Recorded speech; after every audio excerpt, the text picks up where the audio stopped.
beautiful, blessed people. I'm in a good ass mood today. I don't even know why. I just feel like, it sounds like my window's open. Nope. I just feel like I've accomplished a lot. Like, I made it my goal to start doing things myself. So I went to the Offspring concert by myself. I just went on an RV trip by myself. And what else? Oh, I also made a huge decision with only myself helping me. Like, I've had some help from people, like supportive people in my life, like guiding me, and like therapists as well. But like, I'm doing it on my own and it's fucking terrifying. And then also I stood my ground at work, and I really like stood in my, what's the word? Like my job title. Like, I'm a manager, and I actually stood in the fact that like I have some sort of authority instead of just letting people walk all over me. And I think that's the theme of my 2025 is like not letting people walk all over me anymore, because that's what it all has come down to. It's all come down to that.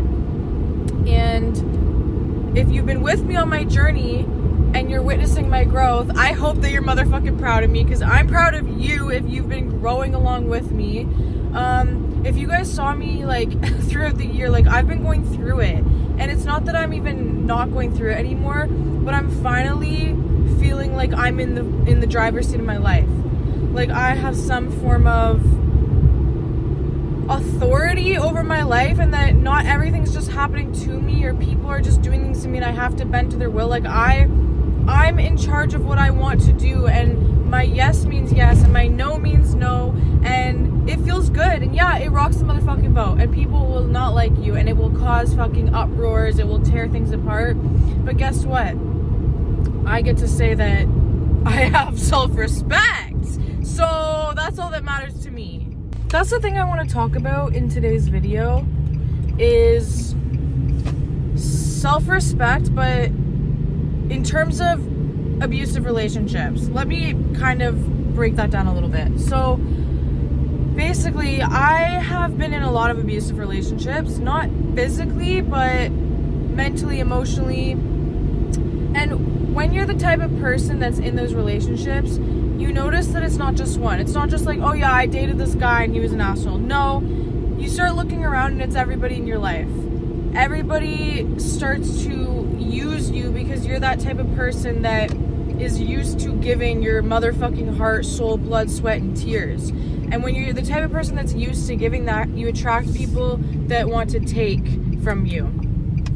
And so I was thinking yesterday, like, about everything I'm going through and how hard it's been to actually separate from these toxic people. And it just made me realize, like, I think it's one of the bravest things you can do is leave an abusive relationship. And not to say that if you're still in one that you're not brave, but if you're right now, you're working on leaving something, or you're wanting to, or anything, like, you are so brave. Nobody understands how hard it is. And I've been in both situations. I've been the one in the relationship, and I've been the one outside of the relationship saying, why don't they leave? Why don't they have self-respect? I understand both sides, because I know what it's like to be the daughter or the friend or whatever to someone that's in an abusive relationship, and they're putting you on the side for this fucking asshole, for this person that treats them and everybody around them like garbage. Like, they're putting that person before you. So you can start to resent the person in the abusive relationship and just say, well, why won't they leave? Why won't this? Why won't that? And that's valid. You're allowed to feel that way, and you're allowed to distance yourself. But I've also been the person in the relationship, and I know how hard it is, and it's not just leave. Even though it is, but it's not, because with leaving comes psychological fucking warfare. Like, I don't think people understand, like, what people need to do to leave these relationships. It's not just mental mind games. It's complete loss of your sanity, because the people that put you in these relationships, they're most likely narcissists or have narcissistic tendencies, and those people will stop at nothing to make you question your sanity, to make you think that you're doing something wrong, when all you're doing is telling them, like, I don't like your behavior. So you'll start to go insane, because you'll sit there thinking like, well, maybe I am crazy. Well, maybe if I just stay and keep the peace, like everything will go back to normal. Look how much trouble I'm making by trying to leave. It's so much easier if I would just stay. Those are the thoughts that go through your head, and you start to think you're going fucking crazy. You start to think, oh, maybe what they're doing isn't that bad. This is why people stay. This is why so many people stay. And it's not just romantic. I'm not even just talking about romantic. I'm talking about family and friends. They will do this to you too.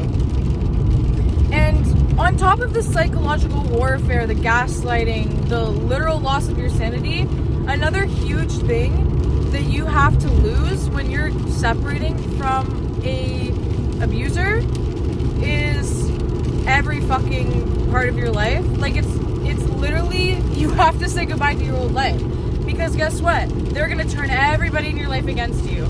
You can't just leave. You also have to leave every relationship behind. You have to not care what they think of you. You have to let go of your reputation. You might have to move. You might have to cut off people that you've had in your life for years because they're suddenly trying to convince you that you're being crazy. Like, you have to say goodbye to it all if you really want to leave. And if you're somebody that's looking to leave, I'm not trying to scare you at all. I'm not trying to scare you, but it is scary. But that doesn't mean that you don't do it. My therapist said something to me yesterday. She said, people that have courage it's not that they're not scared. They're fucking terrified. But courage means you do it anyways, okay? So, yes, it's terrifying. Making a huge change is never going to be easy, but it is courageous. And once you do it, you are literally free. And yes, you're going to be in a new timeline, a new reality. Nothing's going to be the same. You're not going to have any of the same people.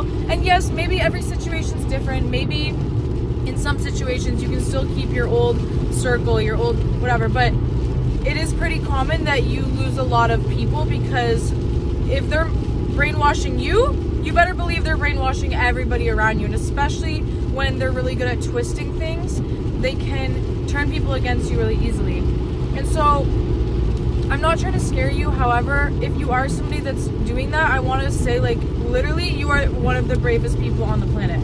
Because I was just thinking, yes, there's so many hard things in the world to go through, you know, like losing somebody, having some assault happen to you. I don't know. There's so many things that somebody could go through. But one of the hardest things, I believe, is leaving an abusive relationship, because having something done to you is one thing. You have no choice but to go through it. You have no choice but to feel that pain. But to leave something that isn't good for you, you're making that choice. You're choosing to uproot everything. You're choosing to rock the boat. Why? For the sake of your self-respect. No other reason. And maybe there's other reasons. Maybe it's for protection of your kids. Maybe it's for whatever. But at the end of the day, it's all a choice. And you don't need to make that choice. And yes, it is safer and easier and more comfortable for you to just stay. But then what are you paying with that? You're paying your fucking sanity. You're paying your soul, basically. Like, you're not yourself when you're with these people, when you're with this person. So it's like you decide. You decide what you're willing to give up. Are you willing to go through a really hard period and make it out free, and to say that you have freedom and authenticity and authority of your soul? Or do you want to pay the price of your soul? Like, I'm willing to give everything just to keep the peace. Which is it? Like, you know what I mean? And nobody will help you get out of it until you're ready. Like, if I'm speaking about romantic relationships, like, I was in a really, really, really bad one about, like, I don't even know, 4 or 5 years ago when I was 18. I've talked about this before on my channel, but I was groomed by an older man. And some people in my life knew about it, and they kept telling me, like, oh, I don't think this is a good idea. The more that they said that, the more that I, like, ran towards that relationship, because I already felt isolated from everybody in my life. I already didn't feel supported. And then on top of that, now they're telling me that the one person that's been there, yes, they're abusing me, but yes, they've been there when no one else was. Now they're telling me that I shouldn't be with that person. Okay, so who am I supposed to have? So you start to run towards them, because you think, if I don't have them, like, who do I have? So basically what I'm trying to say is, you will only get to the point of wanting to leave when you are ready. Nobody telling you to leave is gonna help you. And once you've had enough disrespect, you start to question, like, maybe there is more for me. Maybe I could do this. And I really suggest that if you are going through this that you get a therapist help. Because I don't think I would have any of the like, I'm not saying I wouldn't make any progress, but I don't think I would be taking these steps if I wasn't going to therapy. Like yesterday, my therapist said to me, like, wow, like how long have we been seeing each other? Because you've made a lot of progress. And she looked, and it's only been since May, 3 months. 3 months I've been seeing my therapist, and I've made these huge changes. And she said, like, wow, like I've noticed a lot of growth in you since we've been seeing each other. Like, you are doing this all on your own. I'm just here listening. And it's just like, it feels amazing. It feels amazing to be my own person. Like, don't you want to be your own person? Don't you want to have authority over your own life, over your soul, over your dreams and desires? Like I do. I don't want someone else always telling me what to do. And maybe it's not verbally, but it's in the energy, it's in the way that you always pick up after people. Like, I'm done with it. I think that's all I have for you guys today. I just want to make this video to tell you how courageous you are, to tell you how proud of you I am. And if you need any support in leaving or anything that you're going through, let me know down below. I would love to make a video helping, or any advice I could give. I've been through a lot of things, so I might have advice to give. Like, I've been through everything, I swear to God. I love you guys so much. My name is Cindy. If you like my vibe, make sure you subscribe, and I will see you guys in the next video. Bye!